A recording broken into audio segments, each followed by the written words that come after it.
ഇപ്പോൾ solar related ആയിട്ടുള്ള അടുത്തൊരു ക്ലാസ്സാണത്. ഇതിൻ്റെ അകത്ത് ഞാൻ കൂടുതലും സോളാർ പാനലിൽ യൂസ് ചെയ്യുന്ന ടെക്നോളജീസ്, അതായത് perc, mono perc, half cut, അങ്ങനെയൊക്കെ പല കാര്യങ്ങളും കേട്ട് എല്ലാവരും ടോട്ടലി കൺഫ്യൂഷൻ അടിച്ചൊരു അവിയൽ പരുവത്തിലാണ് പലരും നിൽക്കുന്നത്. ഇങ്ങനെ പല പല വീഡിയോസിൽ നിന്ന് പലതും അതും ഇതും കേൾക്കുന്നുണ്ട്. അപ്പം ഞാൻ അതിൻ്റെ ഒരു സമ്മറി ആയിട്ട് പറയാനാണ് ഉദ്ദേശിക്കുന്നത്. ഒരു സാധാരണ ഒരാൾക്ക് മനസ്സിലാവാൻ സാധിക്കുന്ന രീതിയിൽ പറയാനാണ് ശ്രമിക്കുന്നത്. അപ്പോൾ ആദ്യം തന്നെ നമ്മളിപ്പോൾ വീട്ടിൽ സോളാർ ഇൻസ്റ്റാൾ ചെയ്യാൻ ഉദ്ദേശിക്കുകയാണെങ്കിൽ നമ്മളതിൻ്റെ മെയിനായിട്ട് കോസ്റ്റ് വൈസ് നമുക്ക് വേണോ വേണ്ടേ എന്നുള്ള കാര്യം തീരുമാനിക്കണം. അപ്പോൾ അതിന് തന്നെ ആദ്യം നമ്മുടെ ഡെയിലി യൂസേജൊക്കെ നോക്കിയിട്ട് നമുക്ക് ഇൻ കേസ് ഓൺ ഗ്രിഡാണ് യൂസ് ചെയ്യണമെങ്കിൽ ഒരു കാര്യം ഓർക്കുക, ഓൺ ഗ്രിഡ് യൂസ് ചെയ്യുന്ന ടൈമിൽ നമുക്ക് കറണ്ട് പോയി കഴിഞ്ഞാൽ അത് ബാക്കപ്പ് കിട്ടില്ല എന്നുള്ള കാര്യം മനസ്സിലാക്കുക. കാരണം അതിന് ബാറ്ററി സിസ്റ്റം ഇല്ല. അപ്പോൾ ഞാൻ ഓൺ ഗ്രിഡിൻ്റെ വളരെ വിശദമായിട്ട് ഇപ്പോൾ പോകുന്നില്ല, അതിനെപ്പറ്റി പോകുന്നില്ല. അപ്പോൾ അതിൽ ബാറ്ററി ഇല്ല എന്നുള്ള കാര്യം. പിന്നെ അത് നെറ്റ് മീറ്ററിങ് ഉണ്ട്, അതായത് നമുക്ക് KCBക്ക് കൊടുക്കാൻ പറ്റും. അപ്പോൾ KCB നിന്ന് എടുക്കാൻ പറ്റും. ആ ഒരു കാര്യം പലർക്കും ഇപ്പോൾ അറിയാം. ആ ഒരു കാര്യത്തിൽ ആർക്കും അധികം സംശയമില്ല എന്ന് വിചാരിക്കുന്നു. ഓഫ് ഗ്രിഡിൻ്റെ കേസിലാണെങ്കിൽ ബാറ്ററി യൂസ് ചെയ്യും. അപ്പോൾ അതിൻ്റെ അകത്ത് ഗ്രിഡിൻ്റെ ഡിപ്പെൻഡൻസി വരുന്നില്ല. പിന്നെ ഹൈബ്രിഡ് ആയിട്ടുള്ള ഇൻവെർട്ടറുകളും യൂസ് ചെയ്യുന്നുണ്ട്. അപ്പോൾ അതിൻ്റെ ഗുണം എന്ന് വെച്ച് കഴിഞ്ഞാൽ നമ്മൾ നേരത്തെ പറഞ്ഞ ഓൺ ഗ്രിഡിൻ്റെ ഇതിൽ ബാക്കപ്പ് കിട്ടില്ല എന്ന് പറഞ്ഞാൽ, എന്നാൽ ഈ ഹൈബ്രിഡിൽ ബാക്കപ്പ് കിട്ടും. പ്ലസ് നമുക്ക് കൂടുതൽ പ്രൊഡക്ഷൻ ഉണ്ടെങ്കിൽ KCBക്ക് എക്സ്പോർട്ട് ചെയ്യാനുള്ള ഒരു ഓപ്ഷനും കൂടി അതിൻ്റെ അകത്ത് അവൈലബിൾ. അപ്പോൾ ഇങ്ങനെ ഈ 3 കാറ്റഗറിയാണ് മെയിൻലി ഉള്ളത്. അപ്പോൾ ഹൈബ്രിഡ് ഒബ്വിയസ്ലി കോസ്റ്റ് കൂടും, ഓൺ ഗ്രിഡിനേക്കാളും ഓഫ് ഗ്രിഡിനേക്കാളും കോസ്റ്റ് കൂടും. കാരണം അതിൽ 2 സിസ്റ്റം ഉള്ളതുകൊണ്ട് തന്നെ ബാറ്ററി വരുമ്പോൾ സ്വാഭാവികമായിട്ടും അതിൻ്റെ കോസ്റ്റ് കൂടുന്നുള്ളത് പറയാം. എന്നാൽ ഏതൊരു പ്രോജക്റ്റിൻ്റെ ടോട്ടൽ കോസ്റ്റിൻ്റെ ഒരു 40-60% സോളാർ പാനൽ തന്നെയാണ്. അതിൻ്റെ അകത്ത് ഏറ്റവും കൂടുതൽ കാശ് മുടക്കേണ്ടി വരുന്ന സാധനം പാനലാണ്.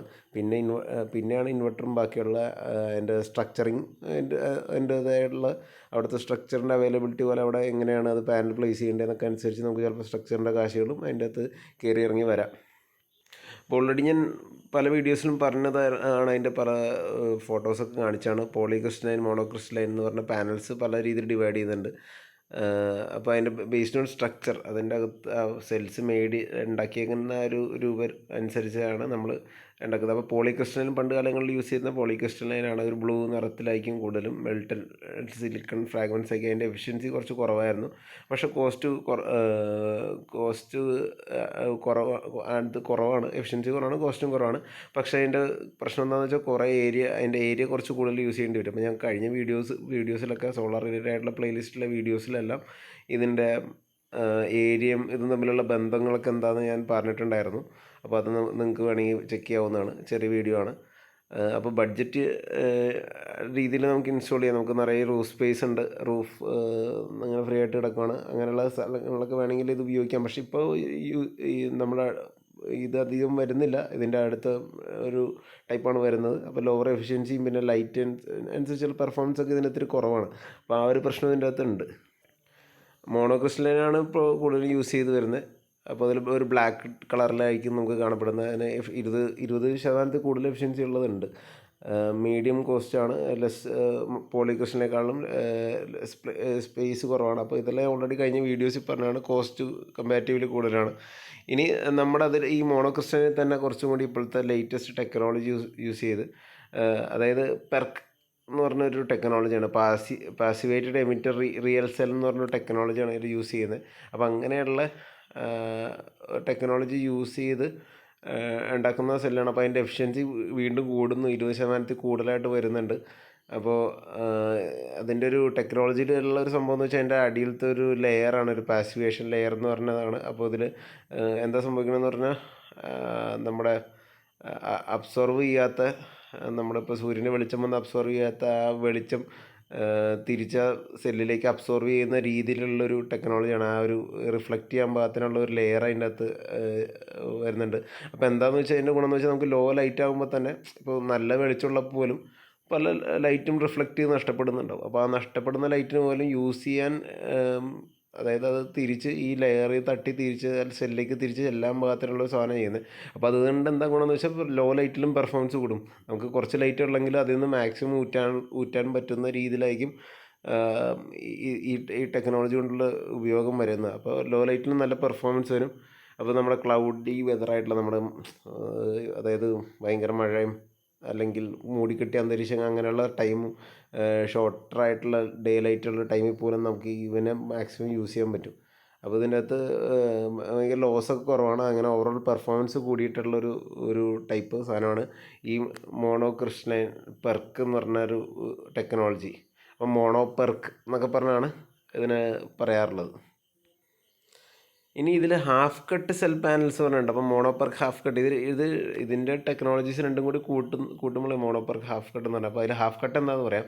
ഹാഫ് കട്ടിൻ്റെ അകത്ത് നമുക്ക് ശരിക്കും പറഞ്ഞു കഴിഞ്ഞാൽ 144 സെല്ലുകൾ ആയിരിക്കും അതിൻ്റെ അകത്ത് ഉണ്ടാവുക. ഓരോ സെല്ലുകൾ എന്താണെന്ന് നമ്മൾ ഓൾറെഡി വേറെ വീഡിയോസിലൊക്കെ പറഞ്ഞിട്ടുണ്ട്.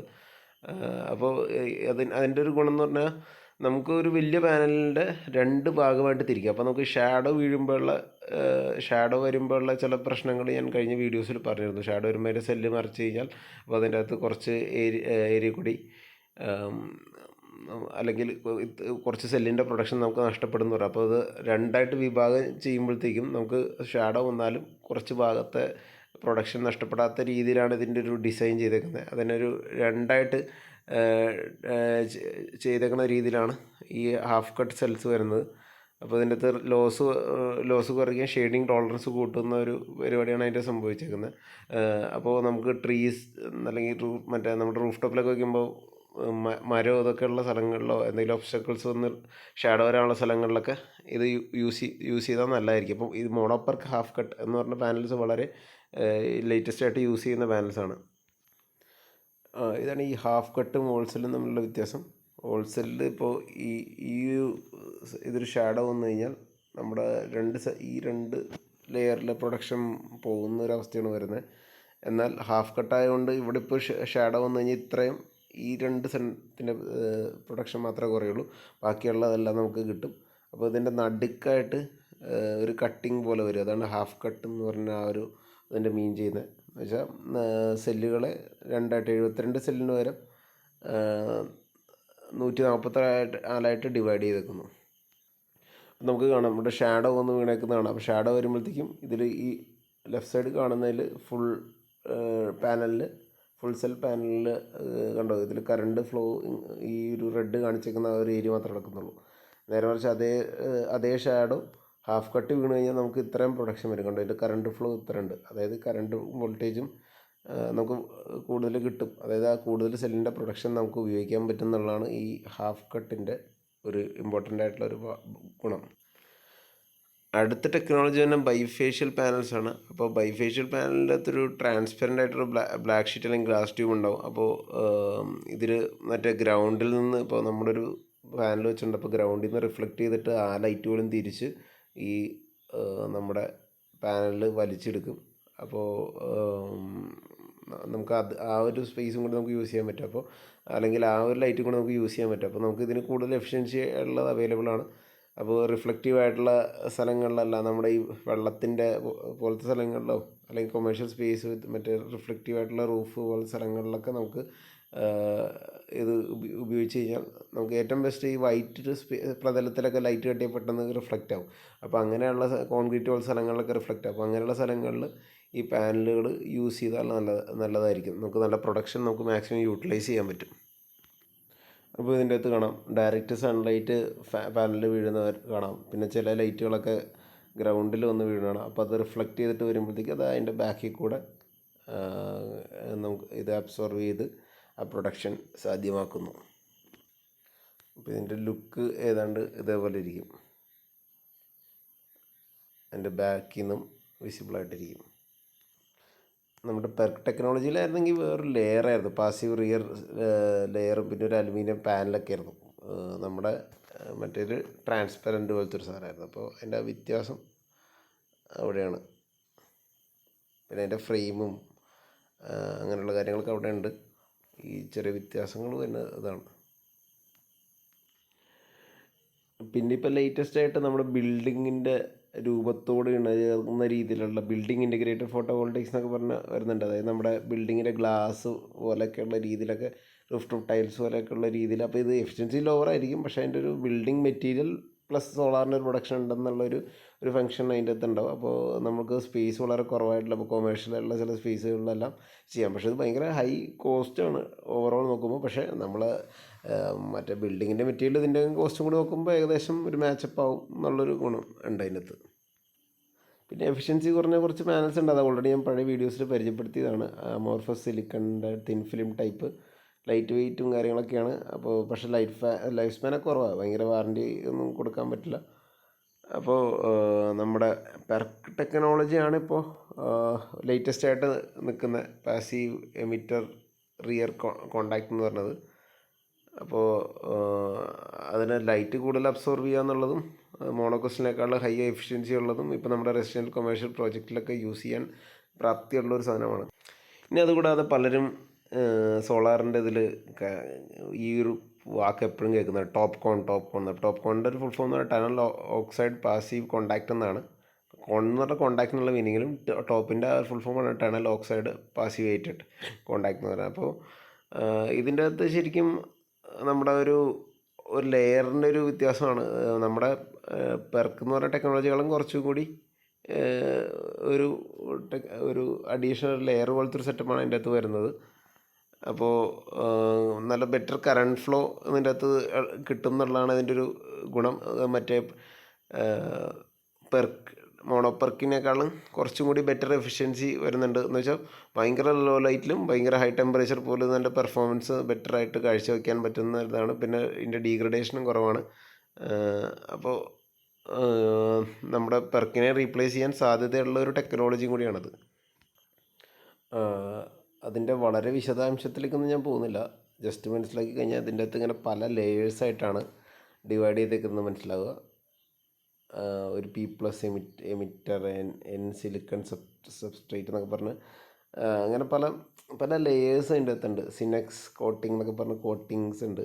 മെയിൻലി കുറച്ച് ഒരു ഇലക്ട്രോണിക്സ് അല്ലെങ്കിൽ സെമി കണ്ടക്ടർ റിലേറ്റഡ് ആയിട്ടുള്ള ഒരു റേഞ്ച് സാധനങ്ങളാണ് ഇതിൻ്റെ അകത്ത് വരുന്നത്. അപ്പോൾ ഈ ടെക്നോളജിയുടെ ഒരു ഗുണം എന്താണെന്ന് ഞാൻ ഓൾറെഡി പറഞ്ഞല്ലോ. നമുക്ക് നമ്മുടെ എഫിഷ്യൻസി കൂടുതലാണെന്നുള്ളൊരു അവസ്ഥയാണ് ഇതിൻ്റെ അകത്ത് വരുന്നത്. അപ്പോൾ അതിലൊരു ടണലിങ് ലെയർ എന്ന് പറഞ്ഞാൽ, അതായത് ഇതിൻ്റെ ഇലക്ട്രോൺസിൻ്റെ ഫ്ലോയിനെ സുഗമമാക്കുന്ന ഒരു സംഭവം എന്നാണ് അതിൽ ബേസിക്കലി വരുന്നത്. നമ്മൾ ആദ്യത്തെ കുറച്ച് വീഡിയോസിൽ ഞാൻ പറഞ്ഞതിൽ ഇലക്ട്രോൺസിൻ്റെ ഒരു ഫ്ലോ ആണ് നടക്കുന്നത്. അത് ഒരു കറണ്ടും വോൾട്ടേജ് ജനറേറ്റ് ആവും, ലൈറ്റ് വീഴുമ്പോൾ വോൾട്ടേജ് ജനറേറ്റ് ആവും, അതൊരു പ്ലസ് മൈനസ് ഉണ്ടാവും, അതുവഴി കറണ്ട് ഫ്ലോ നടക്കുന്നുണ്ട്. അപ്പോൾ അതിൻ്റെ ഒരു ഫ്ലോ സുഗമമാക്കും തോറും നമുക്ക് ബെറ്റർ ഔട്ട്പുട്ട് കിട്ടും എന്നുള്ളതാണ് ഇതിൻ്റെ ഒരു സാരാംശം. അപ്പോൾ അതിന് വേണ്ടിയുള്ള ഒരു ലെയറിങ് സെറ്റപ്പൊക്കെ ഇതിലുണ്ടെന്നാണ് മനസ്സിലാക്കേണ്ടത്. ഇനി ഭാവിയിൽ ചിലപ്പോൾ വരാൻ സാധ്യതയുള്ള ഒരു ടെക്നോളജി HJT ആണ്, ഹെട്രോ ജംഗ്ഷൻ ടെക്നോളജി എന്ന് പറഞ്ഞാൽ. അതിപ്പോൾ അത്ര സുലഭമായിട്ട് കാണുന്നില്ല. അപ്പോൾ ഇതിൻ്റെ അകത്ത് ക്രിസ്റ്റലൈൻ സിലിക്കണും അമോർഫസ് സിലിക്കണും കൂടി കമ്പൈൻ ചെയ്തിട്ടൊരു സെറ്റപ്പാണ്. അപ്പോൾ ഇത് ഒരു റിസർച്ച് ഇൻ പ്രോഗ്രസ് ആയിട്ടുള്ള ഒരു ടെക്നോളജിയാണ്. അതിൻ്റെ എഫിഷ്യൻസി മുമ്പേ പറഞ്ഞതിനേക്കാളും വളരെ കൂടുതലായിട്ടുള്ളതൊക്കെ ആണ് പറയുന്നത്. ലോ ഡീഗ്രഡേഷനും, പക്ഷേ ഭയങ്കര എക്സ്പെൻസീവ് ആയിരിക്കും, മാനുഫാക്ചറിങ് ഇത്തിരി കോംപ്ലക്സ് ആയിരിക്കും എന്നുള്ളൊരു ഫ്യൂച്ചറിലുള്ളൊരു ടെക്നോളജിയാണത്. അതിപ്പോൾ ജസ്റ്റ് ഒന്ന് മനസ്സിലാക്കി വെച്ചേക്കുക. ഇതൊരു റിപ്പോർട്ടാണ്.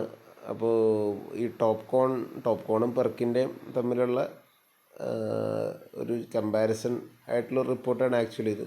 ജസ്റ്റ് ഞാനിങ്ങനെ ഇത് കണ്ടപ്പോൾ ഞാനിപ്പോൾ പറഞ്ഞതിൻ്റെ ഒരു കൂടെ ചേർത്ത് പറയണമെന്ന് എനിക്ക് തോന്നി. കാരണം ഓരോ ടെക്നോളജിക്ക് അതിൻ്റേതായ ഗുണങ്ങളും ദോഷങ്ങളും ഉണ്ടാവും. അപ്പോൾ ഇതിൻ്റെ അകത്ത് പറയുന്ന ബയ്യർ അവെയർ എന്ന് പറഞ്ഞാൽ കൊടുത്തേക്കുന്നത് നമ്മുടെ ടോപ്പ് കോൺ ടെക്നോളജീസിൽ ചില ഫെയിലിയേഴ്സ് കണ്ടെത്തി എന്നാണ് അവർ പറയുന്നത്.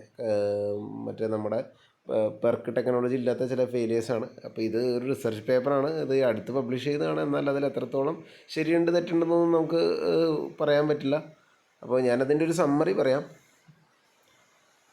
അപ്പോൾ നമ്മുടെ രണ്ട് ടെക്നോളജിയുടെ ഒരു കമ്പാരിസൺ അതിൻ്റെ അകത്ത് കാണിക്കുന്നുണ്ട്. അതിൻ്റെ രണ്ട് സ്ട്രക്ചർ നമ്മൾ കാണിക്കുന്നുണ്ട്. അതിൻ്റെ ലെയേഴ്സാണ്, ഡിഫറെൻറ്റ് ലെയേഴ്സാണ്. ഒരു സെല്ലെടുത്ത് കഴിഞ്ഞാൽ അതിനെ ചകഞ്ഞ് കഴിഞ്ഞാൽ എന്തൊക്കെയുണ്ടെന്നുള്ള വ്യത്യാസമാണ് കാണിക്കുന്നത്. അപ്പോൾ പെർക്ക് സെല്ലിലും നമ്മുടെ ടോപ്പ് കോൺ സെല്ലിൻ്റെ വ്യത്യാസങ്ങൾ നമ്മൾ ഓൾറെഡി സംസാരിച്ച് കഴിഞ്ഞല്ലോ. അപ്പോൾ അത് വേറൊരു രീതിയിൽ അതിനെ റെപ്രസെൻ്റ് ചെയ്തിട്ടെന്നേ ഉള്ളൂ. ജസ്റ്റ് നിങ്ങൾക്ക് അത് വീഡിയോ പോസ്റ്റ് ചെയ്തിട്ട് ഇതിൻ്റെ രണ്ട് ലെയേഴ്സിൻ്റെ ഡിഫറൻസ് എല്ലാം നോക്കാം, അതിൻ്റെ അകത്തുള്ള എക്സ്ട്രാ ലെയേഴ്സ് എന്താണെന്നൊക്കെ നോക്കാൻ വേണമെങ്കിൽ. അതിന് മുന്നേ ഒരു കാര്യം കൂടി പറയാൻ വിട്ടുപോയി. നമുക്ക് പി ടൈപ്പ് എൻ ടൈപ്പ് എന്ന് പറഞ്ഞുള്ള രണ്ട് സാധനങ്ങളും കൂടി നമ്മൾ കാണാം. ഇനി ഫർദർ നമ്മൾ ആർട്ടിക്കിൾസൊക്കെ വായിക്കുമ്പോൾ നിങ്ങൾക്ക് അല്ലെങ്കിൽ ഏതെങ്കിലും കാറ്റലോഗ് നോക്കുമ്പോൾ നിങ്ങൾക്ക് കാണാൻ പറ്റും. അപ്പോൾ ഈ പി ടൈപ്പ് എൻ ടൈപ്പ് എന്താണെന്ന്, പി ടൈപ്പ് സെല്ല് അല്ലെങ്കിൽ mono, P type biface, N type top con എന്നൊക്കെ പറഞ്ഞ് അങ്ങനെയൊക്കെ വായിക്കുന്ന കാണാം. അപ്പോൾ അതെന്താണെന്നൊരു ഐഡിയ കിട്ടാൻ വേണ്ടിയാണ്. അപ്പോൾ ഇതിൻ്റെ അകത്ത് നമ്മൾ ഫസ്റ്റ് പറഞ്ഞല്ലോ, ഈ സെൽസിൽ നമ്മൾ സെമി കണ്ടക്ടറാക്കി എടുക്കുന്ന ഡോപ്പിംഗ് എന്ന് പറഞ്ഞൊരു ടെക്നോളജി യൂസ് ചെയ്ത്, അപ്പോൾ അതിൽ ഇലക്ട്രോൺസ് പ്രോട്ടോൺസിൻ്റെ കൂടുതലും കുറവും, അതായത് പോസിറ്റീവ് ചാർജ് നെഗറ്റീവ് ചാർജിൻ്റെ കൂടുതലും കുറവൊക്കെ അനുസരിച്ചാണ് രണ്ട് ലെയർ ഉണ്ടാകുന്നതെന്നൊക്കെ ഞാൻ ഫസ്റ്റ് വീഡിയോസിലായിട്ട് പറഞ്ഞിരുന്നു. അപ്പോൾ അതിൽ ബോറോണൊക്കെ യൂസ് ചെയ്ത് ഡോപ്പ് ചെയ്യുന്നതിലും ഇത് പോസിറ്റീവായിട്ടുള്ള ഒരു ടൈപ്പ് സെല്ലാണ് ഈ പി ടൈപ്പ് എന്നുള്ളത്. അപ്പോൾ അത് സാധാരണ പെർക്ക് ടെക്നോളജിയിലോ തുടക്കത്തിലെ മോണോക്രിസ്റ്റലൈനിലൊക്കെ യൂസ് ചെയ്തിരുന്നതാണ്. അപ്പോൾ അതിൽ എഫിഷ്യൻസി ആവറേജാണ്. അതിൽ ലൈറ്റ് ഇൻഡ്യൂസ്ഡ് ഡീഗ്രഡേഷൻ അല്ലെങ്കിൽ പൊട്ടൻഷ്യൽ ഇൻഡ്യൂസ്ഡ് ഡീഗ്രഡേഷൻ ഒരു മോഡറേറ്റ് റേഞ്ചിലാണ്. ലോവർ കോസ്റ്റ് ആയിട്ടുള്ളൊരു മെറ്റീരിയലാണത് വരുന്നത്. എൻ ടൈപ്പ് ഫോസ്ഫറസ് വെച്ചാണ് ഡോപ്പ് ചെയ്യുന്നത്. ഇതിൽ ഇലക്ട്രോൺസിൻ്റെ ആധിക്യമായിരിക്കും കൂടുതൽ കാണുന്നത്. പിന്നെ ഇതിൽ നമ്മുടെ ടോപ്പ് കോൺ ടെക്നോളജി, ടോപ്പ് കോൺ എൻ ടൈപ്പ് എന്നൊക്കെ ആയിരിക്കും കൂടുതലും കാണാൻ സാധ്യതയുള്ളത്. അല്ലെങ്കിൽ ഇപ്പോൾ ഇനി വരാൻ പോകുന്ന പല ടെക്നോളജീസ് അതിൽ വരുന്നുണ്ട്. HJT പോലത്തെ ഉള്ള കുറച്ച് ഹൈ എഫിഷ്യൻസിയാണ്, പക്ഷേ കോസ്റ്റും കൂടുതലാണ് അതിൻ്റെ അകത്ത്. അപ്പോൾ ഈ രണ്ട് സംഭവം കൂടി ഇതിൻ്റെ അകത്ത് തൽക്കാലം മനസ്സിലാക്കി വെച്ചേക്കുക. അപ്പം നമ്മുടെ ആർട്ടിക്കിളിൽ അതിൻ്റെ അകത്ത് നടത്തിയ എക്സ്പെരിമെൻ്റാണ് ഇതിൽ കാണിക്കുന്നത്. ഞാനിപ്പോൾ ഇതൊരു PDF-ൻ്റെ റീഡർ വെച്ച് റീഡ് ചെയ്തതാണ്. അപ്പോൾ അതിൻ്റെ അകത്ത് സമ്മറൈസ് ചെയ്യാൻ പറ്റുന്നുണ്ട്. അപ്പോൾ ഞാൻ അതിൻ്റെ സമ്മറി എടുത്ത് പറയുന്നതാണ് ബേസിക്കലി.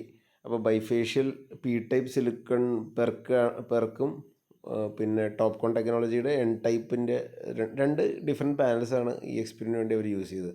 അപ്പോൾ മറ്റേ പെർക്കിൻ്റെ ടെക്നോളജി യൂസ് ചെയ്യുന്ന പി ടൈപ്പ് സിലിക്കൺ പെർക്കും ടോപ്പ് കോൺ ടെക്നോളജി യൂസ് ചെയ്യുന്ന എൻ ടൈപ്പ് ടോപ്പ് കോൺ സെല്ലുമാണ് യൂസ് ചെയ്തിരിക്കുന്നത്. അപ്പോൾ ഇത് രണ്ടും യൂസ് ചെയ്തിട്ട് ഒരു നടത്തി. അപ്പോൾ പെർക്ക് സെല്ലിലുള്ള ലേയേഴ്സാണ് അവരെടുത്ത് പറയുന്നത്. ഫോസ്ഫർ ഡോപ്ഡ് എമിറ്റർ ഉണ്ട്, അതിൽ N+ എന്ന് പറഞ്ഞത്. പിന്നെ ഹൈഡ്രജനായിട്ട് സിലിക്കൺ നൈട്രൈഡ്, നമ്മൾ സിൻഡെക്സ് എന്നൊക്കെ പറഞ്ഞ് കണ്ടില്ലായിരുന്നു, ഒരു ലെയർ കണ്ടില്ലായിരുന്നു. പിന്നെ അതിൻ്റെ screen printed H pattern silver ഗ്രിഡൊക്കെ ഉണ്ടെന്ന് പറയുന്നുണ്ട്. അതിൻ്റെ ബാക്ക് സൈഡിലുള്ള അലുമിനിയം ലെയറും സിനക്സ് ലെയറിനെ പറ്റിയും പറയുന്നുണ്ട്.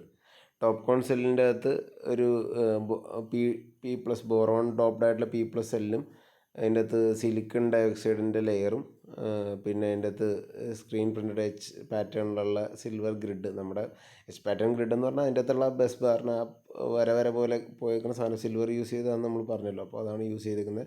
അതിൻ്റെ ബാക്ക് സൈഡിൽ ഇതേപോലെ സിലിക്കണിൻ്റെ ലെയറുണ്ട്, സിനക്സിൻ്റെ ലെയർ ഉണ്ടെന്നൊക്കെ അതിൻ്റെ അകത്ത് പറയുന്നുണ്ട്. അപ്പോൾ ഇതിൻ്റെ അകത്ത് എന്താ ചെയ്തതെന്ന് വെച്ച് കഴിഞ്ഞാൽ IV കർവ് മെഷർമെൻറ്റ് നടത്തിയിരിക്കുന്നത്. അതിൻ്റെ സിമുലേറ്റേഴ്സൊക്കെ യൂസ് ചെയ്തിട്ട് നമ്മൾ IV കർവ് എന്താണെന്ന് നമ്മൾ കണ്ടിരുന്നു. അപ്പോൾ അതിൻ്റെ അകത്ത് 1000 മണിക്കൂർ വെച്ചുള്ള ടെസ്റ്റിങ്ങൊക്കെ വെച്ചാണ് കാണിച്ചിരിക്കുന്നത്. പിന്നെ അതിൻ്റെ വേറെ പല ടെസ്റ്റിങ്ങൊക്കെ ചെയ്തിട്ടുണ്ട്. ഓപ്പൺ സർക്യൂട്ട് ഫോട്ടോ ലൂമിനൻസ് ടെസ്റ്റും അൾട്രാ ലൂമിനസ് ടെസ്റ്റ് എന്നൊക്കെ പറഞ്ഞ കുറച്ച് ടെസ്റ്റുകൾ നടത്തിയിട്ടുണ്ട്. അപ്പോൾ എന്തോ ആയിക്കോട്ടെ, ആ എക്സ്പെരിമെൻ്റ് ഇത് റിസർച്ച് പേപ്പറാണെന്ന് ഞാൻ ഓൾറെഡി പറഞ്ഞല്ലോ. അപ്പോൾ അവർ ഒരു എക്സ്പെരിമെൻ്റ് നടത്തിയെന്ന് തൽക്കാലം മനസ്സിലാക്കുക. അപ്പോൾ ആ എക്സ്പെരിമെൻ്റ് അവർ ചെയ്തപ്പോഴത്തേക്കും അവർ ചെയ്ത എക്സ്പെരിമെൻറ്റിൻ്റെ ഒരു സാരാംശം എന്ന് പറഞ്ഞാൽ നമ്മൾ വർഷങ്ങളോളം നിൽക്കുമ്പോഴുള്ള ആ ഡീഗ്രഡേഷനും അതൊക്കെ എങ്ങനെ അതിലേക്ക് സിമുലേറ്റ് ചെയ്യുന്ന രീതിയിൽ വരുത്തുന്ന രീതിയിലാണ് അത് ചെയ്തത്. അപ്പോൾ ഈ പറഞ്ഞ Pmax നമ്മുടെ പെർക്കിൻ്റെ Pmax എന്ന് വെച്ചാൽ മാക്സിമം പവർ എന്ന് പറയുന്നത് ഒരു 1-2% കുറഞ്ഞത്. അതായത് ഉദാഹരണത്തിന് അതിൽ പറഞ്ഞിട്ടുണ്ട്, ഒരു 29.8 to 29.4 വാട്ട്സ് വെച്ചാണ് കുറഞ്ഞത് ഒരു പാനലിൻ്റെ 1000 അവേഴ്സിന് DH ടെസ്റ്റ്. അതിൻ്റെ ഒരു സ്പെഷ്യൽ ടെസ്റ്റാണ്. അപ്പോൾ അതിൻ്റെ റെസിസ്റ്റൻസിൻ്റെ ഒരു വ്യത്യാസം വന്നിട്ടുണ്ടെന്ന് പറയുന്നുണ്ട്. അപ്പോൾ അതിൻ്റെ ഡീഗ്രഡേഷൻ കൂടാൻ കാരണം അതിൻ്റെ റെസിസ്റ്റൻസ് ഇൻക്രീസ് ചെയ്യുക എന്നുള്ളൊരു 10% ഇൻക്രീസ് ഓഫ് റെസിസ്റ്റൻസ് ആണ് വരുന്നത്. പക്ഷെ മറ്റേ ഓപ്പൺ സർക്യൂട്ട് വോൾട്ടേജ്, നമ്മൾ നേരത്തെ പറഞ്ഞ open circuit voltage short circuit കറണ്ടിനൊന്നും വലിയ വ്യത്യാസമൊന്നുമില്ല. അപ്പോൾ നമ്മൾ എന്നിട്ട് ഇതിൻ്റെ അകത്ത് ബാക്കിയുള്ള EVA ഷീറ്റും അങ്ങനെയുള്ള സാധനങ്ങളൊക്കെ യൂസ് ചെയ്തിട്ടുള്ള ഒരു ഇതിലൊന്നും വലിയ ലേയേഴ്സിനൊന്നും വലിയ പ്രശ്നങ്ങൾ വന്നിട്ടില്ല. എന്നും കാണിച്ചിട്ടുണ്ട് ഇതിൽ ഈ പെർക്ക് ടെക്നോളജിയിൽ. പക്ഷേ ടോപ്പ് കോൺ മോഡ്യൂൾസിൽ 4% ടു 65% വരെയുള്ള പി മാക്സിൻ്റെ ഡിക്രീസാണ് വരുന്നത്. അതിൻ്റെ അകത്ത് 3 ടൈപ്പ് ഫാൾട്ടുകൾ കണ്ടു എന്നാണ് പറഞ്ഞത്. T3, T4, T1, T2, T3 എന്നൊക്കെ പറഞ്ഞ കുറച്ച് ഫാൾട്ടുകൾ അതിൻ്റെ അകത്ത് എടുത്ത് പറയുന്നുണ്ട്. അപ്പോൾ ഇതിൻ്റെ ഒരു സമ്മറിയിൽ അതാണ് വായിച്ച് മനസ്സിലാക്കാൻ സാധിച്ചത്. അപ്പോൾ അതിൽ ഫസ്റ്റ് ഫാൾട്ട് എന്ന് പറഞ്ഞു കഴിഞ്ഞാൽ എൻ്റെ EVA ഒരു ലെയറിൻ്റെ അകത്തൊരു ഡിക്രീസ് വന്നു, അതോടെ അതിൻ്റെ പവർ ഡിക്രീസ് വന്നു എന്നുള്ളത് പറയുന്നുണ്ട്.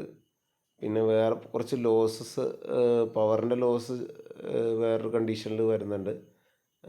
ഒരു 50 to 65% വേറെ ലോസ് വരുന്നുണ്ട്.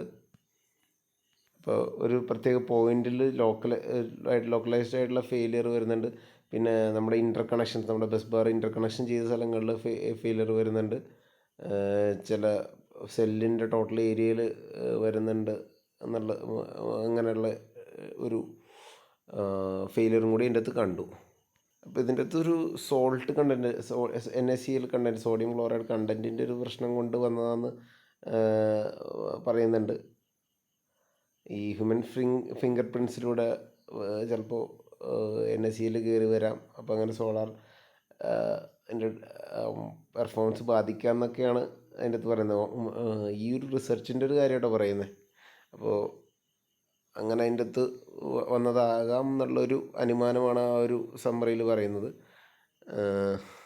പിന്നെ കണക്ഷനിൽ ഫെയിലിയർ വരുന്നുണ്ട്. അത് കെമിക്കൽ റിയാക്ഷൻ കൊണ്ടൊക്കെ ആകാം എന്ന് പറയുന്നുണ്ട്. അതിൻ്റെ മോയ്സ്ചറിൻ്റെയും അവിടെ സോൾഡറിങ്ങിൻ്റെ ഇഷ്യൂസൊക്കെ കൊണ്ടാവാമെന്ന് പറയുന്നുണ്ട്.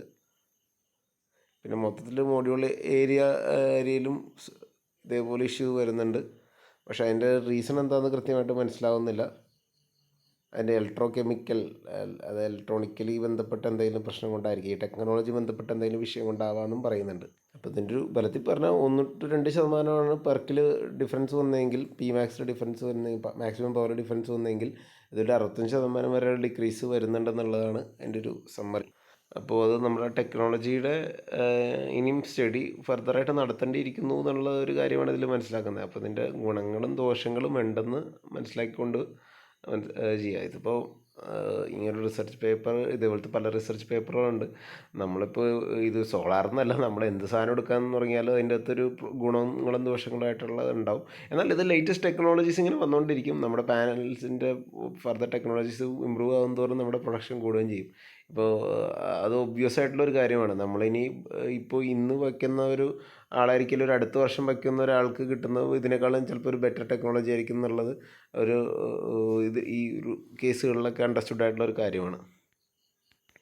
ഇവരുടെ ടെസ്റ്റിങ് ശരിക്കും നമ്മുടെ IEC പ്രകാരമുള്ള ടെസ്റ്റിംഗ് ആയിരിക്കണം ചെയ്തിരിക്കുന്നത്. ഒരു dam heat test, DH test എന്ന് പറഞ്ഞാൽ, അപ്പോൾ അതിൻ്റെ അകത്ത് 85°C 85% റിലേറ്റീവ് ഹ്യൂമിഡിറ്റിയൊക്കെ വരുത്തി നമ്മളിപ്പോൾ അതിൽ കണ്ടു 1000 മണിക്കൂറിലേക്ക് അത് ടെസ്റ്റ് ചെയ്തേക്കുന്നത്. അപ്പോൾ അത് ലോങ് ടേം ക്ലൈമറ്റിനെ സിമുലേറ്റ് ചെയ്യാനുള്ള രീതിയിലാണെന്ന് വെച്ചാൽ നമുക്ക് 25 വർഷത്തേക്കുള്ള വാറൻറ്റിയൊക്കെ കൊടുക്കുന്നതല്ലേ. അപ്പോൾ അത്രയും നാളൊക്കെ നിൽക്കും എന്നുള്ളതിന് വേണ്ടിയുള്ളൊരു സംഭവമാണ് ചെയ്തത്. അപ്പോൾ അതിൽ നിന്ന് കിട്ടിയ അതിനെ സോളാർ മൊഡ്യൂളിലെ എല്ലാ സാധനവും നമ്മൾ ഇതിൽ ടെസ്റ്റ് ചെയ്തിരിക്കുന്നു. അപ്പോൾ അതിൽ കിട്ടിയ ഒരു റിസൾട്ടിനെ പറ്റിയാണ് നമ്മൾ ഈ പറഞ്ഞുകൊണ്ടിരിക്കുന്നത്. ഓക്കെ, അപ്പോൾ ഇത് ഇങ്ങനെ എക്സ്റേ ഒക്കെ എടുത്ത പോലെയാണ് എടുത്തേക്കണത്. ഇനിഷ്യലിൽ നിന്നും പിന്നെ DH100H എന്നൊക്കെ പറഞ്ഞാൽ കൊടുത്തിട്ടുണ്ട്. അപ്പോൾ ഓരോ T3, T4 എന്നൊക്കെ പറഞ്ഞ ഓരോ സെൽസിൻ്റെയും കാണിച്ചിട്ടുണ്ട്. അപ്പോൾ ഇതൊക്കെയാണ് ടോപ്പ് കോണിൻ്റെയും നമ്മൾ പറഞ്ഞ പെർക്കിൻ്റെയൊക്കെ വ്യത്യാസങ്ങൾ. അപ്പോൾ എനിവേ നമ്മൾ പല കാറ്റലോഗ് കമ്പയർ ചെയ്യുന്നതെല്ലാം ഞാൻ ഓൾറെഡി പറഞ്ഞിട്ടുണ്ട്. അപ്പോൾ നമ്മളിതൊക്കെ ശ്രദ്ധിച്ചിട്ട് വേണം ഒരു പാനലിൻ്റെ ഡീറ്റെയിൽസ്, അതായത് ഭയങ്കര ഡെപ്തിലെ തിയറി ആയിട്ട് വിചാരിക്കരുത്. നമ്മൾ സിമ്പിളായിട്ട് മനസ്സിലാക്കി പോയി കഴിഞ്ഞാൽ ഇതെല്ലാം ആർക്കും ഒരു സാധാരണക്കാരനും മനസ്സിലാക്കി എടുക്കാവുന്നതേ ഉള്ളൂ. ഓക്കെ.